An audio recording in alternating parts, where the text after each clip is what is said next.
ইরাকের রাজধানী বাগদাদে আয়োজন করা হয় আন্তর্জাতিক প্রতিরক্ষা ও সাইবার নিরাপত্তা প্রদর্শনী। এতে যুক্তরাষ্ট্র, চীন ও ইরানের মতো প্রভাবশালী দেশসহ ২০টির বেশি দেশ অংশ নিয়েছে। উপস্থিত হয় ১৫০টি আন্তর্জাতিক ও ৬৫টি স্থানীয় কোম্পানি, যারা তাদের সর্বাধুনিক প্রযুক্তি ও সরঞ্জাম প্রদর্শন করছে।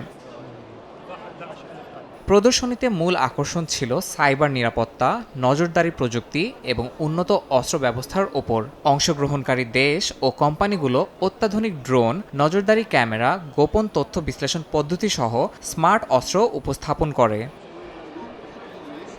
বিশেষজ্ঞদের মতে, ইরাকি সশস্ত্র বাহিনীর পরিকল্পনায় এই প্রদর্শনী একটি কৌশলগত উদ্যোগ। তারা বিভিন্ন দেশের উন্নত প্রযুক্তি পর্যবেক্ষণ করে নিজেদের নিরাপত্তা বাহিনীর জন্য উপযোগী সমাধান খুঁজে দেখছেন। পাশাপাশি প্রযুক্তিগত জ্ঞান ও অভিজ্ঞতা বিনিময়ের একটি গুরুত্বপূর্ণ মঞ্চ হয়ে উঠেছে এটি।